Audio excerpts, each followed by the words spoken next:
Nosso capítulo de número 22, na nossa apostila de física, mais especificamente a apostila 6, traz para nós o fechamento do assunto gases ideais. Nessa aula iremos relembrar com você as transformações gasosas, iremos relembrar a teoria cinética dos gases, estudar o comportamento das transformações envolvendo pressão, volume e temperatura, uma dessas grandezas permanecendo inalterada, e no final da nossa jornada fazemos uma bateria de exercícios. Para que a gente comece a trabalhar esse assunto que é tão importante, o que é que nós iremos apresentar para você? Inicialmente, nós queremos que você tenha como certeza que a nossa aula vai mostrar para você o comportamento dos gases ideais, definir as grandezas físicas que envolvem o estado de um gás, no caso pressão, volume e temperatura, verificarmos as transformações particulares, transformações dessas isotérmicas, isobáricas e isovolumétricas, definir a teoria cinética dos gases e, por fim, fazer as relações envolvendo pressão, a velocidade das moléculas, a energia cinética e por aí vai. Inicialmente, nós iremos relembrar com você um tipo de transformação que acontece envolvendo os gases, que é a transformação isotérmica. Quando eu ler o prefixo iso, significa igual. Isotérmica significa que a transformação aconteceu mantendo-se a temperatura constante. Essa experiência, ou esse experimento, ele teve como origem os estudos de um irlandês chamado Robert Boyle. Robert Boyle traz para nós o comportamento descrito do gás quando a temperatura que ele utilizou permaneceu constante. A gente sabe que na equação geral dos gases a gente trabalha com P1, V1, T1 igual a P2, V2, T2. Com as temperaturas constantes, e eu queria alertá-los, essa temperatura deve ser transformada para a escala Kelvin, caso você receba em Celsius some 273, você cancela as temperaturas. Então, quando eu falar em transformação isotérmica, eu vou lembrar do irlandês Robert Boyle e vou lembrar também de cancelar a temperatura e trabalhar somente com essa parte da equação. P1V1 igual a P2V2. O número 1 representa o estado inicial, o número 2 o estado final. P é a pressão, que pode ser dada em atm ou em milímetros de mercúrio. O volume é o volume que o gás ocupa. Lembrando também um ensinamento muito importante, que é o ensinamento do químico Avogadro, que quando nós temos, mesmo com gases diferentes, mas ocupando os mesmos volumes, submetidos à mesma pressão e temperatura, o número de moléculas permanece inalterado. Cada mol de um gás corresponde a 6,02 vezes 10 a 23 moléculas. Graficamente, eu queria chamar a atenção para esta linha azul que tem aqui. O nome dessa linha é a linha isoterma. Linha isoterma. O que significa isso? Qualquer ponto que você pegar aqui em cima, caro amigo, qualquer um, vai apresentar a mesma temperatura. Ok? Então, por exemplo, nesse exercício, nessa representação, ele citou o ponto A e o ponto B. Conclusão, as temperaturas em A e em B são as mesmas. Ficou claro? Transformação isotérmica. Estudo, irlandês Robert Boyle. Diz o quê? As transformações onde a temperatura permanece constante. As nossas temperaturas permanecendo constantes, eu só vou me preocupar com quem? Com pressão e volume. Segunda transformação importante para que a gente possa estudar, vem de uma dupla de cientistas, tá? Charles e Gay-Lussacy. Charles e Gay-Lussacy. Eles fizeram experimentos com estruturas gasosas e procuraram descrever o comportamento dos gases que foram observados, ao invés de fazer a manutenção de temperatura, como nós vimos agora há pouco. Aqui, Charles e Gay-Lussacy fizeram uma outra forma de avaliação. Eles mantiveram constante o volume. Quando eu tiver o volume constante, eu vou chamar essa transformação de isocórica. Existem outros nomes. Você também pode chamar de isovolumétrica. E também pode fazer o termo a ser substituído aqui, isométrica. Então, as transformações oriundas dos estudos dos químicos Charles e Gay-Lussacy se referem a uma transformação cujo volume é constante. Você vai observar, portanto, pressão e temperatura. Se nós pegarmos a equação geral dos gases, P1V1T1 igual a P2V2T2, e nela considerarmos que o volume não mudou, olha o que acontece. Nós vamos ficar com a relação matemática P1 sobre T1, P2 sobre T2. Lembrando, pressão e temperatura, elas possuem uma relação onde o aumento de temperatura implica no aumento de pressão. Isso também vai influenciar, por exemplo, quando a gente vai estudar as fases ou estados de agregação ou estados físicos, onde a gente percebe que locais onde você aumenta a pressão, o ponto de ebulição, ele aumenta. Por exemplo, uma panela de cozimento de alimentos. Quando você usa uma panela de pressão, você pode deixar a água com ponto de ebulição aproximadamente 120 graus Celsius. Então, transformação isocórica, eu vou lembrar de quem? Da dupla Charles e Gay-Lussac. A primeira transformação que nós estudamos foi a transformação isotérmica, o Robert Boyle. O que é que ele fez? Fez o estudo dos gases mantendo constante a temperatura. A segunda transformação importante, transformação isocórica, isovolumétrica ou isométrica. Isso aqui é mantendo constante quem? O volume. A terceira e última transformação que eu vou apresentar para você é a transformação isobárica. Essa jovem aqui, também submetida às observações e conclusões do cientista Charles, traz para nós uma transformação onde a pressão permanece inalterada. Isobárica, portanto, é aquela transformação onde a pressão permanece constante. Matematicamente falando, você já deve ter percebido que eu não fico inventando novas fórmulas. Eu sempre uso a equação geral dos gases, equação essa que nós já tivemos a oportunidade de trabalhar muitos exercícios. E aí, sabendo que a pressão é constante, eu cancelo o P e vou trabalhar com quem? V1T1, V2T2. Então, as três transformações: isobárica, isotérmica e isovolumétrica, ok? Essa equação de Clapeyron, ela envolve para a gente as variações de pressão, de volume e de temperatura absoluta. Lembrando que essa temperatura deverá ser registrada em Kelvin. E a gente vai trabalhar aqui com o gás perfeito. Lembrando mais um detalhe, não existe gás perfeito ou ideal. O que existe são condições que aproximam desta perfeição. Na prática, nós não temos um gás ideal, um gás perfeito. São terminologias que a física, que a química faz uso, procurando deixar características que se assemelham àquilo que, teoricamente, se representaria o gás perfeito ou ideal. Como é que se dá o estudo de Clapeyron? O estudo de Clapeyron, ele se pauta em analisar o comportamento da pressão, do volume e da temperatura, sem deixar de lado o número de moléculas envolvidas no sistema. A equação geral dos gases é P1V1T1 igual a P2V2T2, enquanto que a equação de Clapeyron é dada por PV igual a nRT, onde P é pressão, V é volume, N é o número de mols, queria alertá-los isso.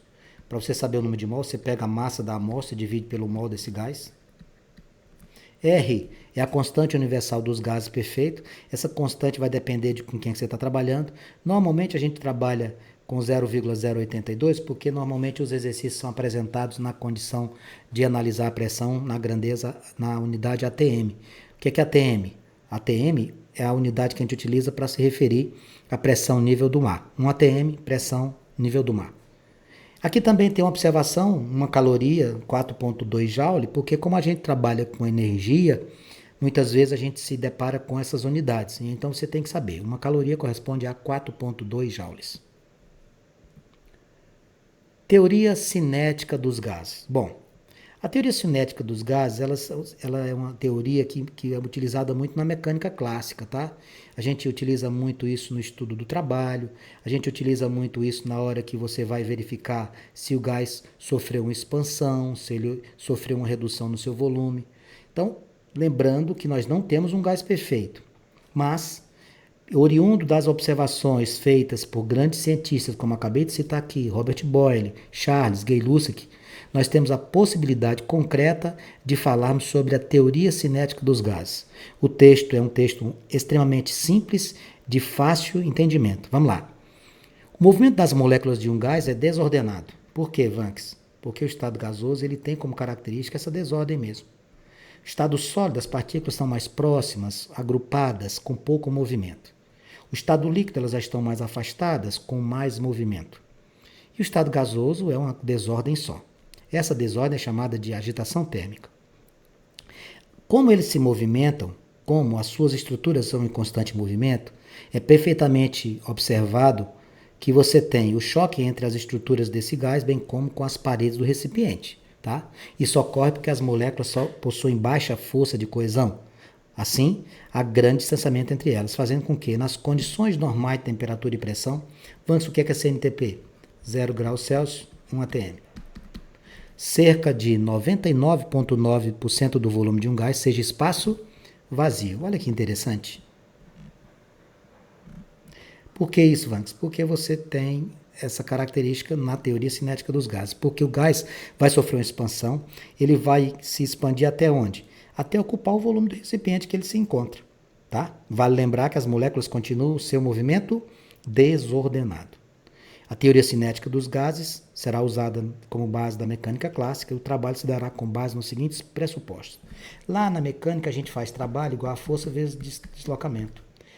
No gás a gente faz trabalho igual a força, eu vou substituir pela pressão, e esse deslocamento eu vou substituir pela variação de volume. Vamos lá na teoria cinética dos gases para ver quais são os seus pressupostos. Primeiro deles, o movimento molecular sempre será desordenado. Aqui não tem novidade, acabamos de conversar. As forças de coesão entre as moléculas são fraquíssimas, sendo necessário levar em conta apenas as forças de colisões, o que provocará um movimento retilíneo uniforme em todas as direções. As forças de coesão são fraquíssimas. A gente vai ter uma força de coesão maior no estado sólido. As moléculas colidem entre si contra as paredes do recipiente que as contém de forma perfeitamente elástica. Essa forma perfeitamente elástica que seria dizer para nós que a gente mantém, a gente conserva o seu estágio ou o seu estado energético. Tá? Por isso que é um gás ideal e perfeito. As moléculas são consideradas pontos materiais, ou seja, têm tamanhos desprezíveis. Quando os tamanhos não podem ser desprezados em relação aos referenciais, a gente não chama de ponto material, a gente chama de corpo extenso. E por último, as colisões que ocorrem entre as moléculas das paredes do recipiente geram, infelizmente aqui eu não sei o que eu fiz aqui com o texto, deixa eu só puxar aqui para não faltar nada de passar para você, tá? Me dê só um instante, por gentileza. Eu vou abrir aqui na teoria cinética dos gases e vou ler para você. As colisões que ocorrem entre as moléculas e as paredes do recipiente geram uma pressão que acontece de dentro para fora. Gera uma pressão de dentro para fora? Sim, essa pressão chama-se pressão do gás, tá, amigos? Pressão do gás. Bem, agora a gente vai estar diante de um conceito que até agora não tínhamos trabalhado, que é a energia cinética do gás. Fisicamente falando, a energia cinética é a energia do movimento, energia dos corpos que possuem velocidade. Matematicamente falando, a gente calcula a energia cinética fazendo massa vezes velocidade ao quadrado sobre 2. Estão lembrados? Energia cinética tem velocidade, energia potencial gravitacional tem altura, energia potencial elástica refere-se à deformação. Como é que a gente vai calcular a energia cinética? Muito simples. Eu vou pegar a energia cinética e vou fazer 3 meios de PV. O que é PV, Vanks? PV é nRT, lá do Clapeyron. Então eu tenho duas maneiras de calcular a energia cinética. 3 meios de nRT ou 3 meios de PV. Relação direta com quem? Com o Clapeyron.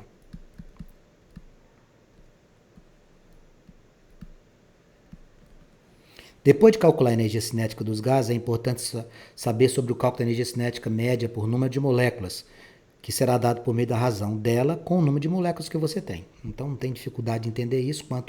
Quanto maior ou menor o cálculo, você vai saber se tem maior ou menor energia cinética desse gás. Eu queria alertá-los o seguinte: o estado gasoso tem essa característica, por quê? Porque as partículas no estado gasoso estão em constante movimento, se chocam, se colidem, batem umas nas outras, batem na parede do recipiente, etc.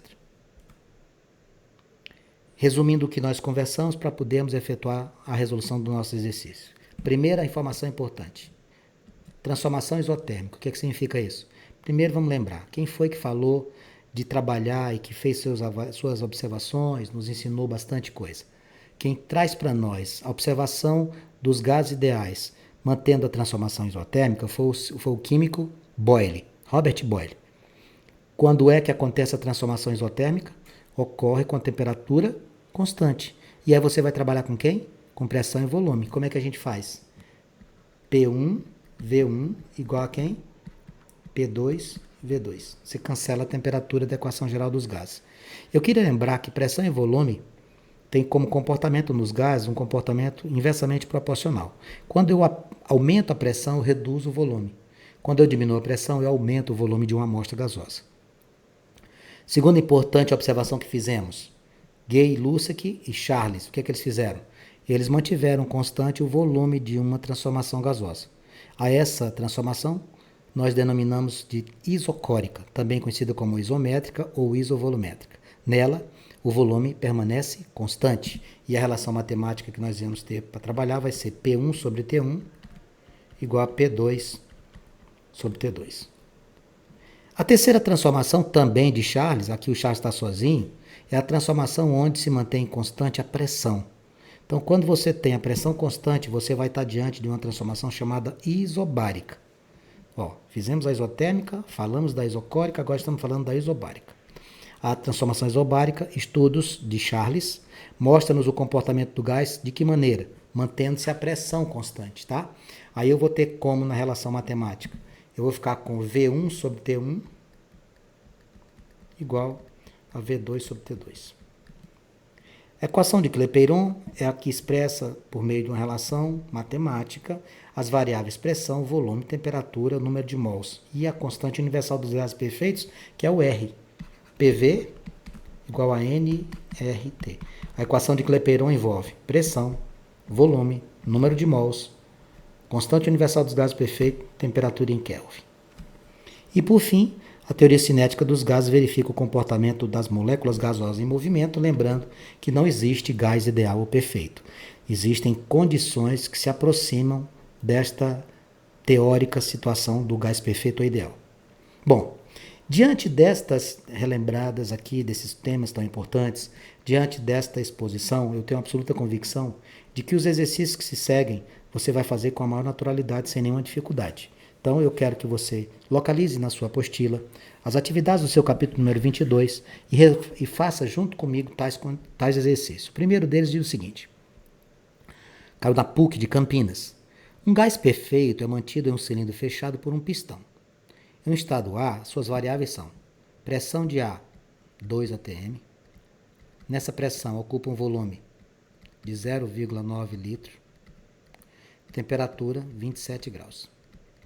Ele falou aí de um pistão, então ele vai mexer com essa situação aqui e vai trazer para nós um segundo momento, que é o estado B. O estado B, ele diz que a pressão é de 1,5 atm. Vamos lá, ó, a pressão era 2, caiu para 1,5. A temperatura 127 graus.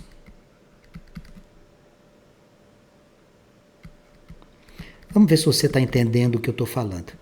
Quando a pressão era 2 atm, o volume era 0,9. Quando a pressão é 1,5, a tendência qual é quando eu diminuo a pressão? A tendência é aumentar o volume, tá? Então, a tendência aqui é a gente encontrar um volume maior do que 0,9. Aí ele pergunta assim, nessas condições, qual vai ser o volume no estágio B? Qual é a equação geral dos gases? P1, V1, T1 igual a P2, V2, T2. Ao invés de usar o número 1 e o número 2, o que é que eu vou fazer? Eu vou usar o A e o B. Então vai ficar como isso aqui? Vamos lá. 2 vezes, quanto é o volume? 0,9 sobre. Some 273 nas temperaturas, porque eu preciso que elas sejam fornecidas em Kelvin. Então a temperatura em A, 300. Pressão 2 é a pressão de B, 1,5 vezes V2 que eu desconheço. 127 somado com 273 dá 400, galera. O que você vai fazer aqui, Vanks? Eu vou tentar fazer a menor quantidade de cálculo possível. Eu vou cancelar os zeros. E vou fazer aqui 2 vezes 0,9 dá 1,8 sobre 3 igual a 1,5 V2 sobre 4. Se você quiser fazer o produto dos meios com produtos extremos, pode fazer. Se você quiser simplificar 1,8 com o 3, pode fazer também. Como é que vai ficar isso aqui? 1,5 vezes 3 dá 4,5. 4,5 vezes o volume que você procura vai ser igual a 7,2. V igual a 7,2 dividido por 4,5, que é a mesma coisa de 72 dividido por 45. Quando você dividir 72 por 45, vamos ver quanto é que você vai achar. Você tem 72, 45 de 20, você vai encontrar 1,6 litros. Você viu que aumentou o volume? Não só por causa da pressão reduzir. Também tem outro aspecto que favorece aumentar o volume, que a temperatura está elevada. Quando eu aqueço, o volume aumenta. Então a resposta seria qual? Nesta questão, marcaríamos a letra C. A questão de número 2 de nossa apostila traz uma questão da Universidade Federal de Minas Gerais e diz o seguinte. Uma pessoa antes de viajar calibra a pressão dos pneus com 24 libras por legado ao quadrado. No momento da calibração, a temperatura ambiente era de 27 graus Celsius. Então, qual é a primeira pressão visualizada aqui neste exercício? 24 libras. Temperatura?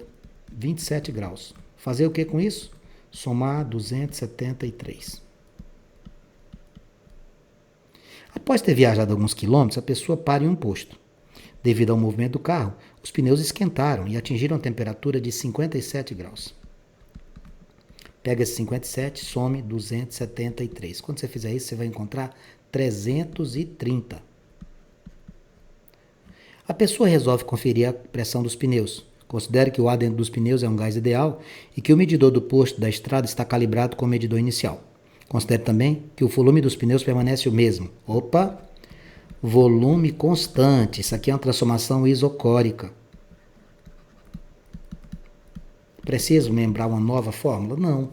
Usa sempre a equação geral. Ó, P1V1T1 igual a P2V2T2. O que é que ele está pedindo para você? Calcule a nova pressão. Pronto, ele quer saber quanto é que vai ser a nova pressão. Como o volume é constante, eu venho aqui na equação geral dos gases e cancelo esse volume aqui, ó. A primeira pressão é de 24 sobre temperatura 300. A segunda pressão é a que eu desconheço e a temperatura 330. Eu vou cancelar um zero aqui e outro aqui. Aqui eu fiquei com 24 dividido por 30. 24 e o 30 dá para simplificar por 3. Fica 8 sobre 10 igual a P2 sobre 33. Vou multiplicar cruzado. 10 vezes a pressão final igual a 33 vezes 8, 240 com 24. Isso aqui vai me dar 264. A minha pressão vai ser 264 dividido pelo 10 que eu vou passar dividindo. 26,4 será a resposta. Libra por polegada ao quadrado. A minha resposta seria a letra B na questão de número 2. Muito bonita essa questão e muito ligada, muito vinculada ao nosso dia a dia, né? Questão de número 3. Com base no gráfico a seguir, que representa uma transformação isovolumétrica. Opa, isso aqui é o quê? Volume constante. Pode-se afirmar que no estado B a temperatura vale quanto? Bom, ele está aqui saindo do estágio A, indo para o estágio B. Eu vou escrever assim, ó, pressão de A vezes volume de A sobre temperatura de A, igual a pressão de B vezes volume de B sobre temperatura de B. Como eu sei que o volume é constante, eu venho aqui e cancelo o V, ok? Sobrou o que para você? Pressão de A sobre temperatura de A igual a pressão de B sobre temperatura de B. É isso aqui que me interessa. Diante disso, eu vou aqui substituir, mas antes eu vou ter que ter o discernimento de dar uma olhadinha no gráfico as informações.